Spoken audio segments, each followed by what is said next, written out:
Welcome to The Green Light. I'm your host, Shayla Nice, and I'm so grateful you've taken the time to listen to our Green Light conversation. In celebration of International Podcast Day, for today's episode, I have Rob Milton, and I'm excited to get inside his world of producing and songwriting. Listen as Rob Milton drops gems about the music industry and offers advice to those whose break hasn't happened yet. So without further ado, let's get into it. So I just want to go ahead and just kick it off and kind of go to the beginning of your earliest musical inspirations growing up for you. Like, how did you express yourself artistically when you were a child?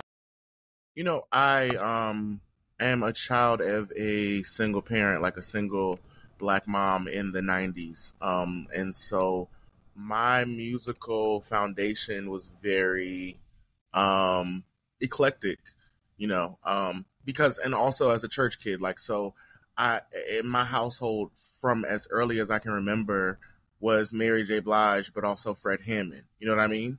And so I had a really great balance of just like different sounds. And then, being a child of an only parent home on the weekends, I would have to find things to do, while my mom was at work. And so for the most part, I would end up at church or at one of my aunt's house.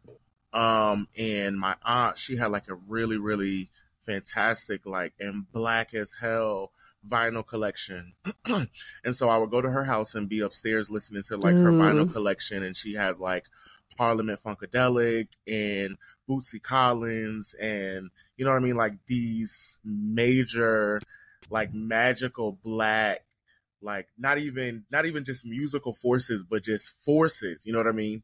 And then I would go downstairs at her house and my cousins would be listening to Faith and they would be listening to Little Kim and X, Y, and Z. And so I just was able to take in music from every single direction because then also you think after school, I'm watching TRL, you know what I mean? In the morning before school, I'm watching the videos on VH1. So I'm getting Alanis Morissette.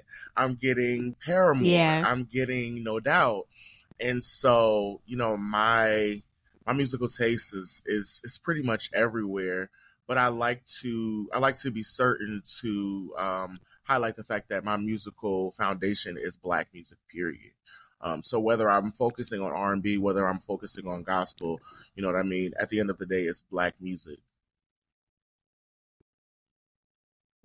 Absolutely. And so with all of those influences coming at you from home and church, was the church sort of like your stage for performance, or were you a part of choir at school? Absolutely. Or how did you step to the stage for that? So I tell this story, and I think the last time I told it, I said, honestly, it's been so long, I don't know if I've made this up or if I've made up some of the details, but I remember at a very early age, I believe the age to get in the choir was 6. And I remember being either president or vice president of the choir at age 5. So church and music was very much vital to my foundation as a creative, you know what I mean? Because we talk a lot about choirs and solos, and I did all of that, but also in church, they have incredible theatrical performances that they're putting on for Christmas and for Easter. Yes. And you don't have an option as to whether or not you're participating.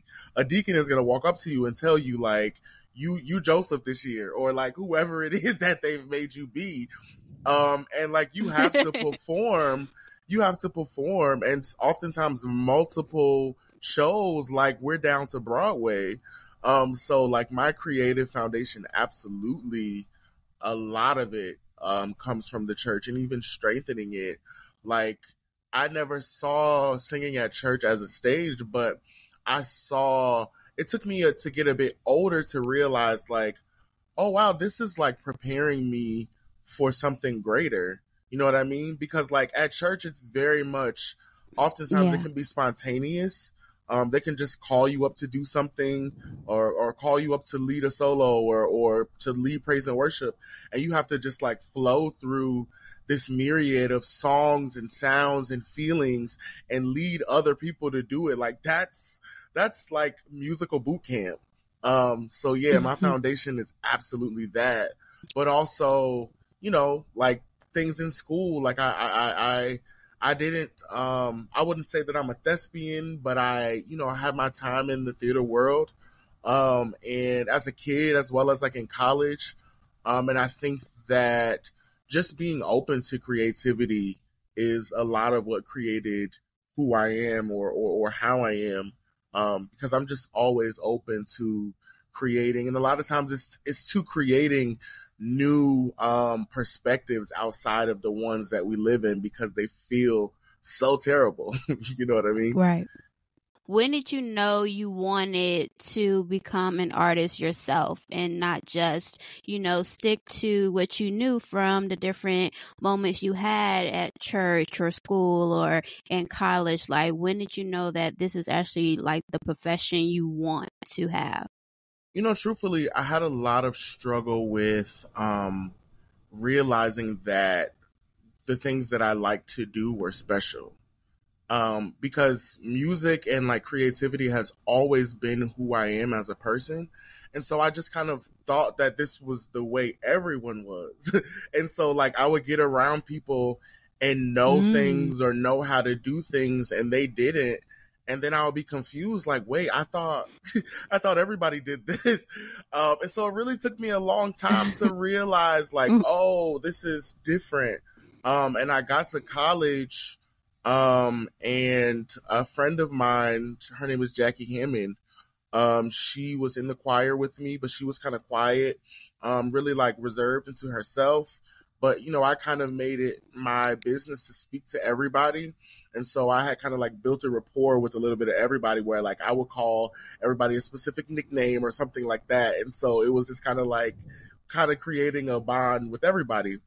And so she was in the choir and she left for a semester and came back. And this was in the MySpace days. So like I go on her MySpace and she has like music on there. And it's like crazy. At the time she was in this group called Martin Parks. And they had this like incredible music. And so when she came back to school, I'm like talking to her like, yo, your music is fire. And just like, you know, just regular conversation. Cause you know, I've always been a fan of music, like outside of a creator. Like I've always been a fan of other people's creativity and of other people's things that I can relate to and pull inspiration from. So anyway, long story short, she asked me to record a song with her on her first solo project. And I was a bit confused. I'm like, me? And she's like, what do you mean? Like, yeah, you. No one had ever asked me like to do anything. Like, I mean, like I used to sing in people's groups and stuff like that, but no one had ever asked me to like record with them. And so we recorded this song called Lazy Love. Yeah, lead. Yeah, help lead. Yeah, so we recorded this song called Lazy Love. And honestly, to this day, I still think it's one of the best recordings I've ever been a part of. But as we were going to record it, she was like, yo, if you've never really done this, once we do this time, I guarantee you, you're never going to stop. And I was like, okay. And she was absolutely right. Like from that moment on, that was 2011. So we recorded that song in 2011, and then we ended up recording what would be my first EP, which came out in 2012. And every year since 2012, I have released at least one EP or album or single, at least one. Normally not just one, but at least. I definitely, absolutely got addicted. And I wouldn't change a thing. Of like just all of your projects, of course we're going to get to like the latest one, but just from your earlier projects, what motivated you to branch off as a independent artist? Was it because of that first encounter of being a part of like this leading process as a songwriter and artist for your friend, or you know, what was like the motivation to always, you know, drop music and just really record from your heart? Well, truthfully, we recorded that song for her project, and then her, as well as her group member at the time and frequent collaborator, Roman, Roman Lee Norfleet. They helped me record my first EP. And it was just me doing it because I really enjoyed recording with her and was like, I realized, oh, like I know how to write a song. Like I've been doing this my whole life. I just didn't think it was special. And so I did the first project, and within, I want to say, the first week of me doing it, I got like blog posts coverage from here, but like from Japan, which was to me like it was mind blowing. And then there was like a moment where Music Soul Child had posted my first project on his Instagram, and again, I didn't go into doing this thinking that it was going to be like celebrated or like it was going to make me famous. I just was creating because I realized I knew how to do it and it felt good. And so for those things to happen, it was like, wait, this is a thing. Like, this is a thing. And like, you have to keep going. And so I just kept going. And honestly, I don't want to say that hasn't been a rhyme or reason, but I just started and couldn't stop. It just became who I am. And so like a lot of times, I was tweeting this the other day, but like, now I really, in the beginning, I was just writing what felt good and what sounded good. But like in the process of growing as a person and as a creative, I started creating from like a very real emotional place. And as things would happen in my life, I began like processing things through creating. And so I was tweeting the other day how, like, sometimes it seems like I'm releasing some stuff frequently, but it's also because it's like a part of my healing process. And so sometimes I have to like get it out. Like I need to get this out. And like in the process of it, of doing the promotion and of like putting together a concept for a cover, and through all of that, I'm like processing things mentally and emotionally, and it's really like a special and like divine thing in my life. And so I'm super grateful for it. Like as a fan and a supporter, I'm so glad you are not stopping and you're keep going, and that you're letting us into your healing process with this beautiful collection of art. And so with your most recent project, Wish You Well, I would love to hear about the inspiration behind it, because the way you dropped it was the perfect summertime groove that I feel like we all needed. And so talk a little bit about Wish You Well. So, I think 2020, I dropped my album All Boys Cry. I think, no, that may have been 2021. But it was All Boys Cry. And then I did Showtime, which Showtime was like, I really was dying to do a full project that was driven by like 80s sounds, honestly. And in the process of doing it, I kind of played also in funk, like 70s sounds and different things like that. But Showtime was like a conceptual album for me. And so I really felt like I needed to get back to that kind of connection that I spoke of, that kind of healing connection, and that just things that people can feel and relate to that I was experiencing. And then on top of that, I just moved to LA. Like I moved to LA in January. And I began working on that project I began working on that project like the week before I moved here. But as I moved to LA, it just kind of continued to like really pour out of me in a way that felt like a solid message. And so I pulled from a couple of like older records that I had and that kind of felt like what I was feeling at the time. And then Wish You Well, the title track is very specific to my life experience at the time as well. And so I just kind of let go what I felt was something that people could really feel and really relate to. We all, in our relationships, in our friendships, in our family, situations, like we all have experienced times where you have to just kind of let go. You have to, and what my song Over on that project, it says like when it's over, you should know when to let go. Like sometimes you have to know that like my boundaries are being crossed, and I'm not being heard, and I'm not being understood, and so I need to step away to take care of me. and that felt important to share.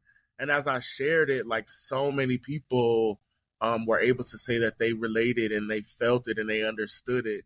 And it's also it's also has become very sweet because people like they'll reach out and they're like, I understood this and I felt this.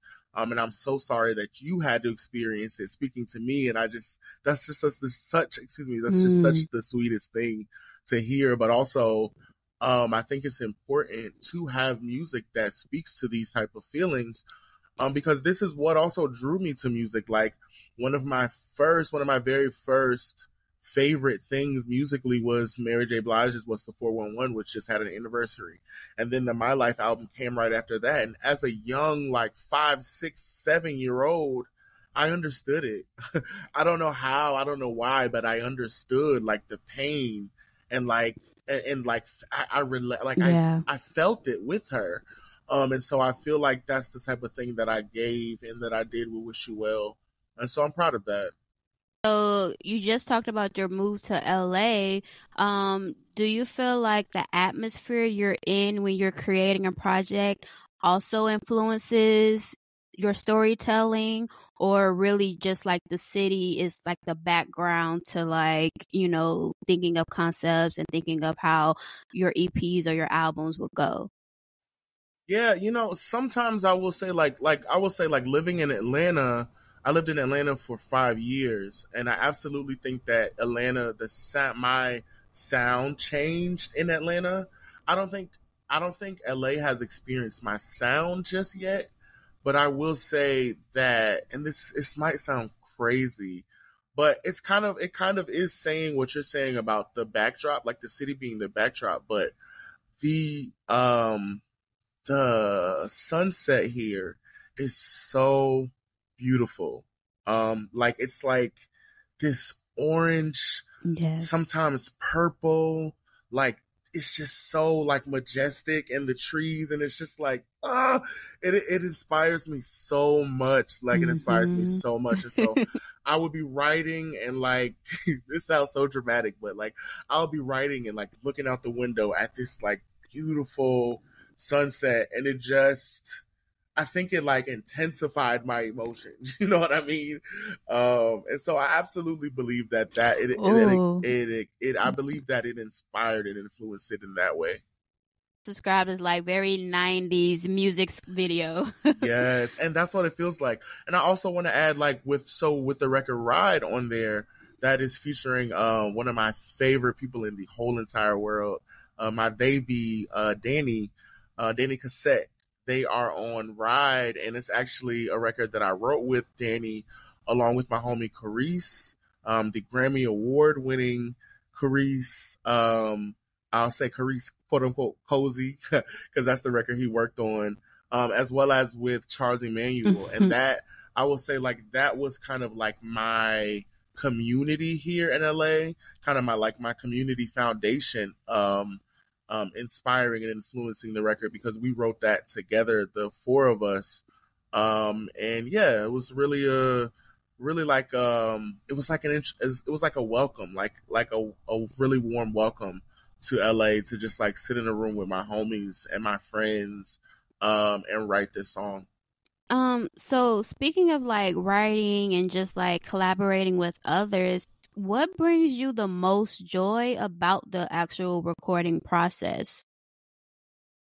So for me, like I think I mentioned it earlier, but like I've become a very very emotional writer, and I'm a Cancer, so like it makes sense, it checks. But I've become a very emotional writer, and a lot of times, my writing is literally like me saying the things that I'm not able to say in conversation or like in conflict and things like that, and they just kind of pour out of me through song. And then and then also like I can, write from a much I don't want to say less connected place, but I can write like prompts and from prompts and here and there, but like it's really about, for me, pouring out exactly what I'm feeling. Like for instance, the last record that I dropped, the last song that I dropped, it's called Head Up Song. And that was literally something that a friend of mine was experiencing, a really low day. And they felt like they didn't know like how much further they could go.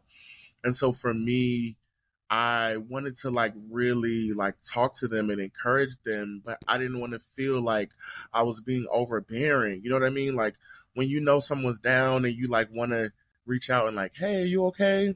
But you don't want to feel like you on their neck. You know what I mean? Yeah. And so I just recorded it. I just recorded what would have been my conversation to them. And it's a really beautiful thing. And it's currently on 2 official Spotify playlists and pushing like 13,000 streams.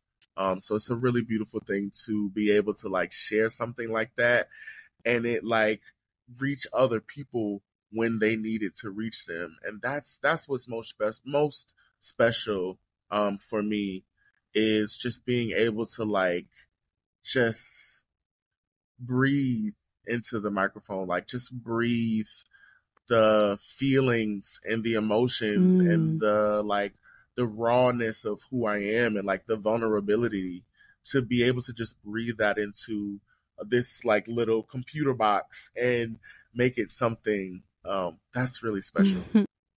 Sounds special, and I wish I could be like a fly on the wall for like that type of Yes. experience that you get, because the way you express it, yeah, it's beautiful.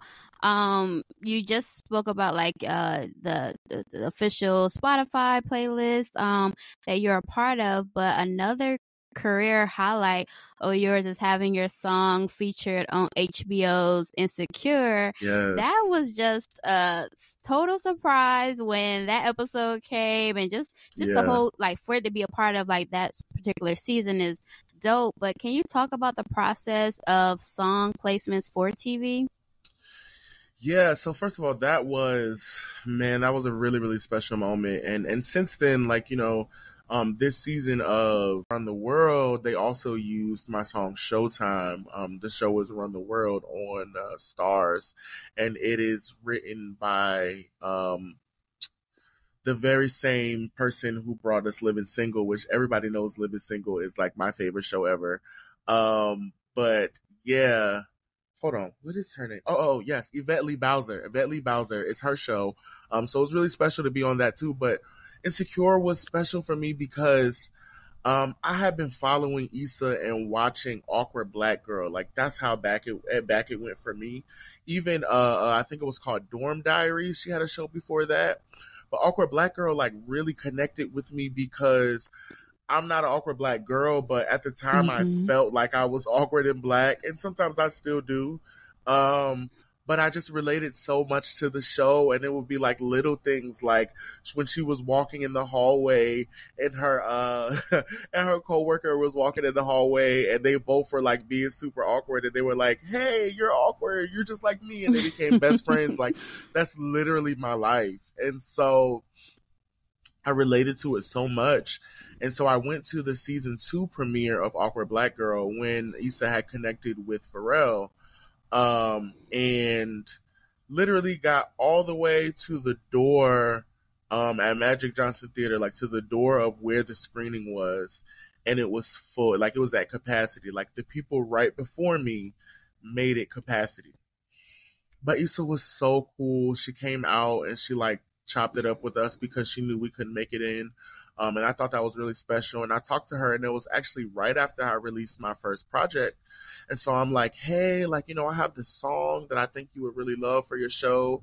It's like, it's so crazy to me, like that boldness and like that sense of confidence that I have in those moments. But it's just knowing that you belong here. Like I knew that I belong.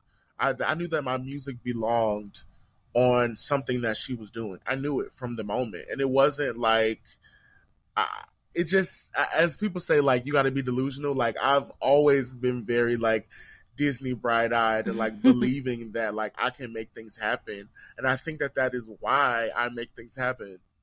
um, but anyway, I told her I had this song. I had this song called Off Key, and it was saying like even if I sing off key, you would still love me and call this your favorite song. And like that's very much Awkward Black Girl energy. And so she's like, yeah, that sounds really cool. Email it to me. And I'm like, okay, yeah. And I leave and I don't think I don't think about it till I get home and I'm like, I don't have her email. But I'm a Cancer and we can be very we are very as I would say, like I'm rewatching Scandal right now. We can be very Huck like we very much know how to get onto the system and figure out what's going on and where the coordinates are. And so through the years I managed to locate an email address. I wasn't sure if it was hers or where, but I knew it was connected to her, and so I started sending stuff, and then I would post episodes of Insecure with my music over it, very much like manifesting, but I didn't even really know to call it that. I just knew like I'm gonna make this happen, and this like I'm gonna prove that this needs to happen, and so I would just post videos of Insecure with like different songs that I made, and like, hey, tag Issa, and I know she was like, boy, if you don't stop tagging me. But in the process of all of this, I had recorded an album with this incredible producer from Richmond, Virginia called DJ Harrison. And even when I was recording that, like I just had this feeling of like, this is bigger than me, it just felt like the sound and everything that I was doing with that project felt like this is bigger than like what I've done. Like it just felt big. And so I just like took a shot and submitted to this indie label who at the time was working with Sir, and has worked with like Iman Omari and just like quite a few really incredible people who I look up to. And so I'm just like, I think their vibe is my vibe, so let me see. And I submit this project to them, and they were absolutely down, and we became a group, Sons of the James. And the album was just kind of like in the process for a couple years. Like I think by the time it came out, it was a good like 4 or 5 years since I had recorded it. But so in the process of me like pitching myself to Issa via the internet, and I had actually reached out to her label once it started. It was just like trying to get in, like trying to figure out, like I've watched Issa get in, so I'm like, I'm doing what I see her do, like I'm gonna get in with you. But I don't know that at the same time, the label that I was working with for that album was given the opportunity to pitch some things for Insecure. And my song happened to be in the folder, and it happened to get chosen, and the rest is history. It's truly a beautiful experience to see a thing that you knew was possible, even in spite of like life circumstances, because while all of these things are happening, I'm like still having to figure out how to pay my rent and like working jobs that made me miserable and like sucked all the joy out of my life. But in the back of my mind, I'm knowing that this thing is going to happen. And to see it happen is something that I can't even explain the joy of like really seeing it happen, especially after like,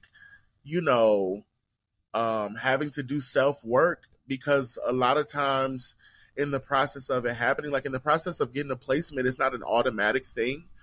You get the information and then they request something and they request something else. You get some more information, you sign X, Y, and Z, and then you wait and you wait and you wait. And so in that wait, a lot of times I began to like second guess and be like, nah, it's not going to happen. They're going to choose something else. Even though this whole time I've been saying like, I know that this is supposed to happen, so I'm going to make it happen. I'm still having moments of self-doubt. And like, these are the things that we don't talk about out loud that we should, so that when other people experience them, they understand that this is okay. Exactly. And so I was just having self-doubt and being like, it's not even going to happen. Like when the episode came on, I was just like, all right, I'm ready. I'm excited. But in my mind, I'm like, they're not even going to play you. They're going to play the track. Like they're not even going to play your voice. And then Issa's on the phone with Molly and she's leaving the voicemail and Molly's responding to the voicemail and it gets silent. And the first thing you hear is my black ass voice when I tell you, like, I can't even describe what that feels like, but I can tell you that if it can happen for me, it can happen for you. Like, and your thing doesn't even have to be music. It doesn't have to be what I do, but just know that if you believe that you can do it, I promise you, you can do it. And it may take way longer than you wanted it to, but like, don't stop believing, because the moment you stop believing, you stop it from happening. But while you talk about, really staying the course and being laser focused on your dreams, what was like that one yes that you needed that was like your breakthrough? I know we just talked about the TV placements and, your music, but what was like that one yes? And I feel like for me, at the start of the pandemic in 2020, I'm a publicist, but I didn't get my break into an agency until 2020, and I already graduated college 2017, so I just been like thugging it out. And I was working at Taco Bell in the meantime until I had that one yes. So like, what was your one yes to like let you know like, okay, I'm doing things right, things are looking up?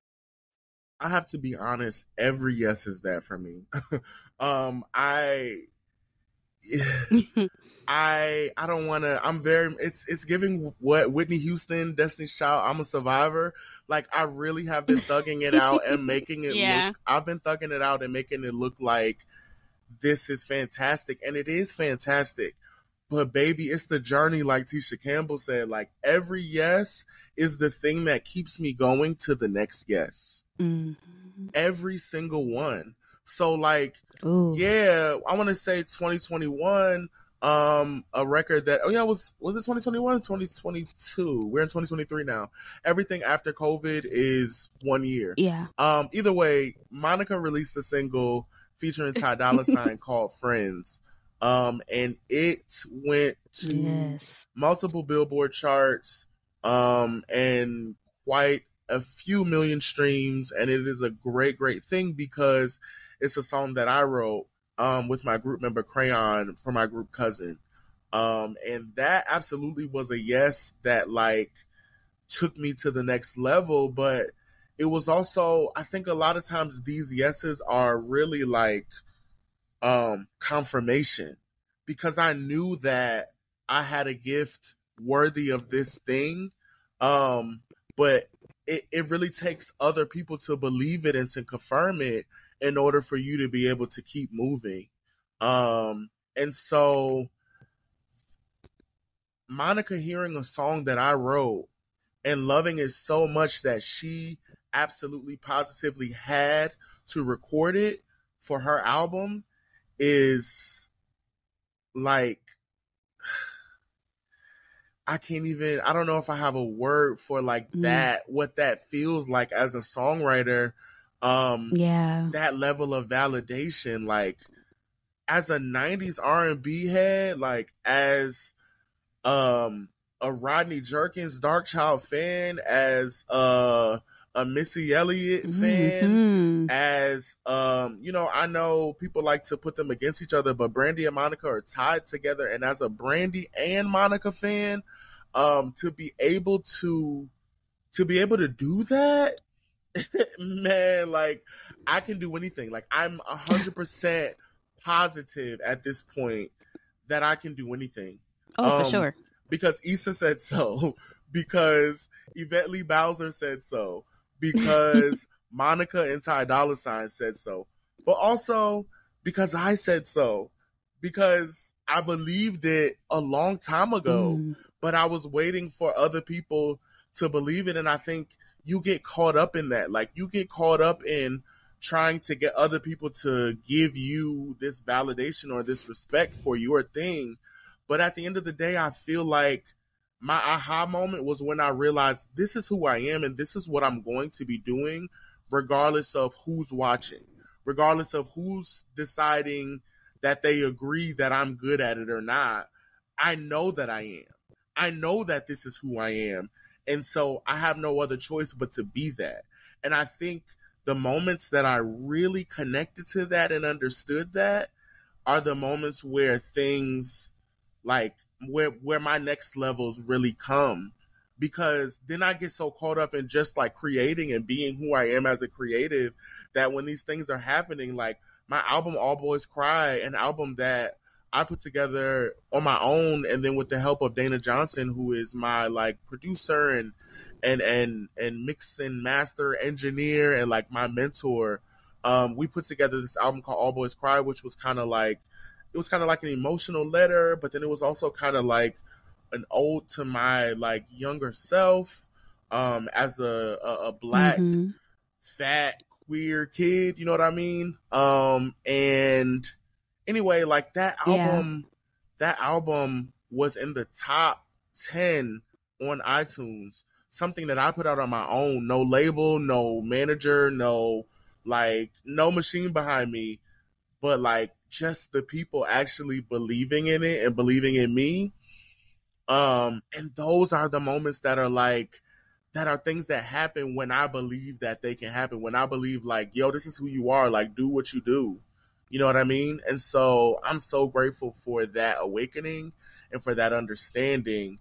And it's not always like, it's not a consistent thing. Like I don't always wake up and feel like, yeah, this is what you're supposed to do. Cause there are very much hard days. Like you mentioned Taco Bell. Love, I have worked at the deli at ShopRite. I have worked at CVS. I have worked at Whole Foods. I have worked what do you call it? Tech support jobs. Mind you, all of this while I've been doing this. Yeah. Like all of this while I'm getting placements and like doing all of these things.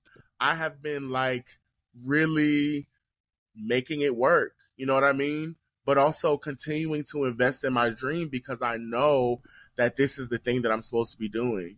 And so it gets rough, but like those moments where I truly connect to my purpose and to like my understanding that this is who you are, those are the best moments. Truly, truly, truly, truly the best moments. I have no more questions, but by the way you just mic dropped this whole conversation, like I love it. Questions. I'm not ready to stop yet. Ask me something about music. Ask me about inspiration. Like, what's up? I know. You got some word association? So like, what's good? Okay. Yes, like, I want to, of course I want to be mindful of your time, but yes. Like I did want to ask about for aspiring artists, what's your timeline of creating an album? Does it start first with the deadline you have in mind, or you really just go by the flow with it? For me, a lot of times it's with the flow, but that's because a lot of times when I think I kind of create in a very sporadic way. I don't always, to be honest, I'm not the person that wakes up every day and records unless I'm super duper inspired.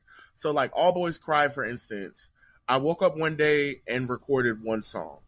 And then the next day I woke up one day and recorded something else. And then that happened every day for about a week. And I realized, oh, wow, you have an album. And after that, then record again for probably a month, 2 months. You know what I mean? And so it's kind of sporadic for me. Like I have my times where I'm recording and I can't stop. And then I have my times where I'm like, I don't feel it. And so for me, it's about feeling, but I also, I'm not like completely, I'm not like completely free form. Like when there are deadlines and when there are things that need to be reached by a certain time, I can pull it together in that way too. But truthfully, when it comes to creativity, like it's special to me. Like it's a very special space. And so I don't really often like to put a lot of like restrictions on it and like make it kind of like put a leash on it. But there have been times, like for instance, when Crayon and I were recording a lot of our cousin stuff, at that time we were recording out of a studio, and when you're recording in a studio, you only have a certain amount of time and then you have to go. And so like we would record as much as we could before the next person would come in. And so a lot of times our recording was like recording as we were writing. And so that was honestly also again like a boot camp for me, where I began to know how to create a song, like while I'm writing, recording, and perfecting a song, so that by the time the session is over, the song is done. And that's not something that like people normally do. A lot of times people like to like have one session where you write and then come back and have another session where you clean it up and then come back and then come back and record backgrounds, or like come back and change this. And so like that skill for me became really like, it became like a cheat code for me, because I'm able to a lot of times just like spit out what it is and keep it moving. And so it's like about efficiency for me, but it's also about like making creativity just feel fun and like just not so uptight. Who are your dream collaborators or dream writing camps you would want to be a part of? Oh my God, absolutely. First of all, I am so super duper honored to be able to say that I have some of my dream collaborators have all, like my dream collaborations, some of them have already happened. So the record that was on Insecure features Georgia M. Muldrow, who is one of my favorite writers and producers ever, ever, ever, ever. And so I have a record with her called Things I Should Have Said, which you absolutely, if anybody's listening and they haven't heard it, you have to go hear it.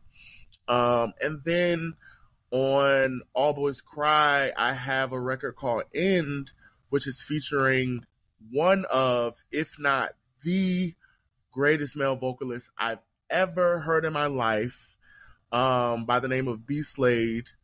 And he is someone that I've been listening to since I was like 10. And the way that not only his voice, but his writing, his production, the way that he flows through different sounds and feelings, and just like even the level of the level and the speed at which I release things is inspired by him, as well as Georgia. These are people with catalogs that like you can literally get lost in for weeks and weeks and weeks and months and still find something new. And equally, at like, if you have a favorite song by either of them, I can promise you that I can find you another song that you will be like, I've never heard this, and wow, now this is my favorite song from them. But yeah, so those are two that have already happened that like I'm still, as you can see, getting excited. Like I'm still very much childlike, like gagged that I was able to like make that happen. But again, it's about believing. Like I believed that I belonged next to these people because they inspire. Like I'm also a child of theirs, musically. You know what I mean? But I very much want, I very, very, very much want to work with Missy Elliott, one of my favorite cancers in the entire world. I very much, you know, earlier this year I met one of the best writers and producers I've ever seen. And as you can see, I love black women specifically. But Twinkie Clark, I met her this year, and she is one of the gems of the gems of the gems. And like to be able to work with her would be truly an honor. And then James Fauntleroy, he is one of the greatest writers, like one of my favorite writers, and I would love to sit in a session with him and just like really vibe and write something crazy. And I'm gonna say two more, and they're probably maybe the most important two, but Beyonce and Brandy. Yes, please. Oh yeah. Absolutely. Yeah. Actually, the name of my podcast, The Green Light, is after one of my favorite Beyonce songs because oh my God, that's one of my favorite Beyonce songs too. Yeah, because I did like a deeper dive, like what is this whole podcast about? And it's really like highlighting the behind the scenes of Black creatives. Yeah. And so I was like, the green light, when I looked up the definition, it's like, you know, a green light, it gives you permission to proceed. And so personally, I always felt like I had to ask permission to live the life I wanted. And not you was holding up traffic. Had that. okay, and I needed to go. Yeah, you needed to go. And so exactly, and so I'm glad I'm catching it now so that I Yeah. can really like, stop that line of thinking, and so really, have all of my guests have that self reflection as well, which you've beautifully done. And so I was like, I can definitely see you in the writing camps with Beyonce and really just putting out beautiful work. And Yes. green is my favorite color. The Wiz is also one of, if not my favorite movie. And we love to be Ooh. seeing green. Yes. Ooh. And so like with still on the vein of like collaborations and writing camps, the more you get recognized with your work through social media and just, as an artist, I'm sure a lot of people are asking you for collaborations of their own with you or to help them with their projects. How do you decide if you will take on a project, or have you had moments where you kind of just did it for the relationship, but you really wasn't feeling their vibe? Like, how do you determine yes from a no? um, so for me, it's, and I mean, vibe kind of, people try to say vibe is like vague, but I mean, I think the vibe, the energy is important. And so if the energy isn't right, for me, it's a no, because creativity is important to me.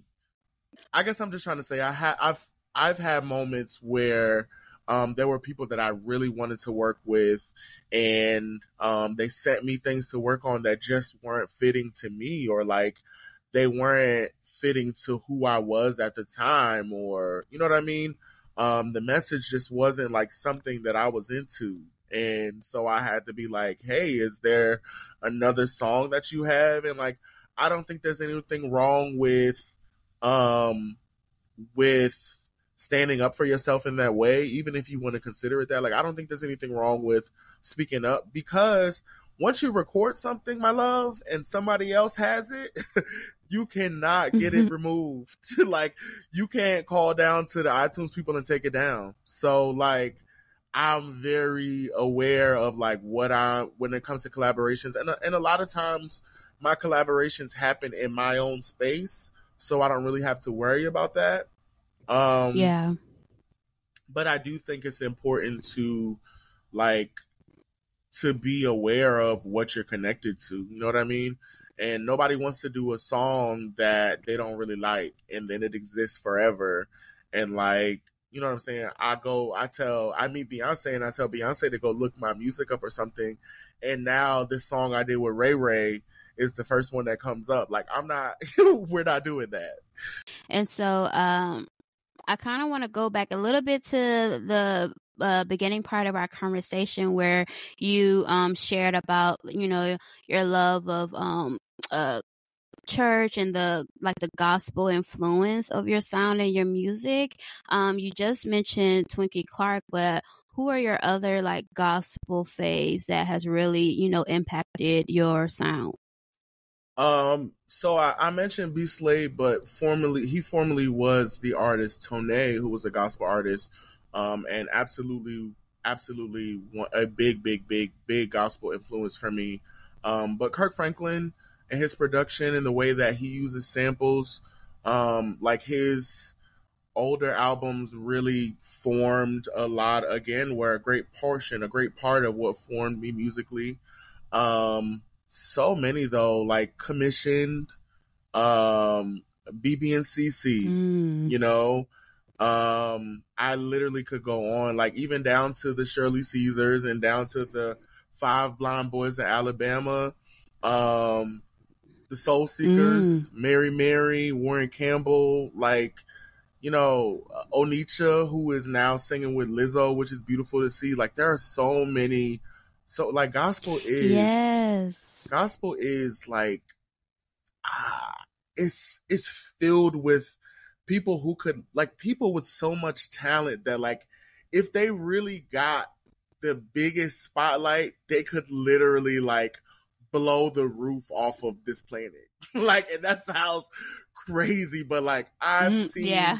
I have been in storefront churches and seen people sing like See, I like, it's mind blowing the talent that is in the Black Same, gospel yeah. Christian community. Like, it's mind blowing, and I really wish that sometimes I like think about having more money to create spaces and opportunities for kids like me who grew up in that to really like cultivate their gift. Because, in the church space, you are cultivating like very like spontaneous performance skills and stuff like that. But when it comes to creating and writing, I don't think that, people are given that kind of space. So I would love to like take, young church kids like I was from VBS or something, and like give them the space to write and not force them to write gospel, you know what I mean? Or not force them to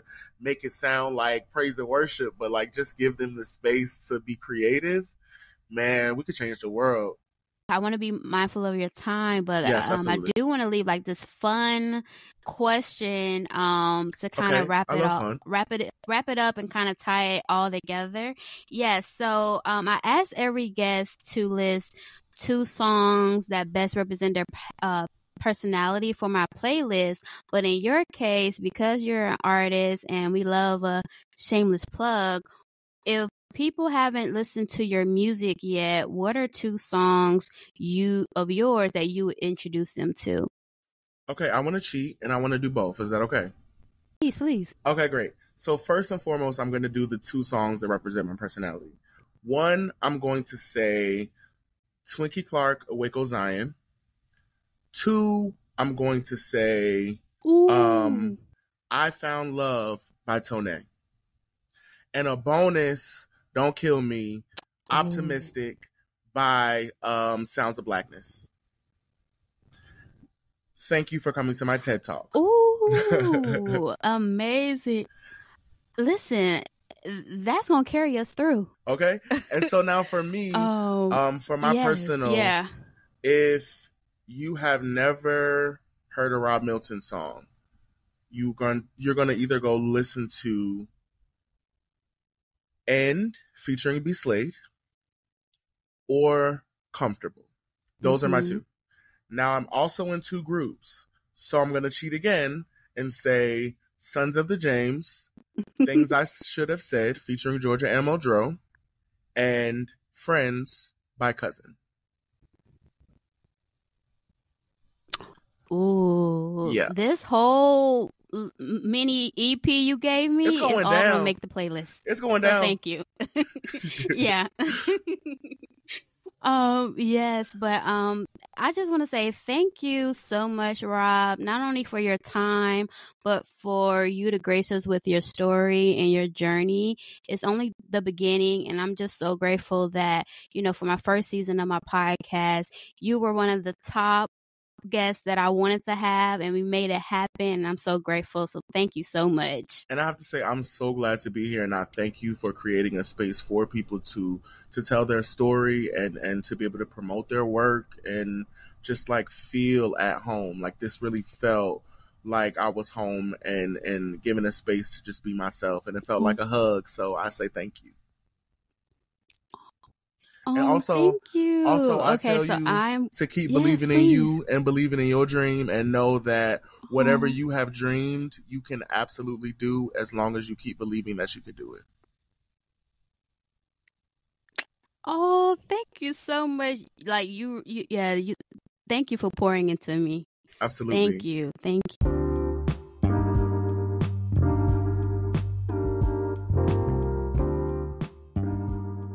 If you love today's guest and our Greenlight Convo, please tell someone, your mama, daddy, cousin, sister, brother, auntie, uncle, about the show, and be on the lookout for the next episode.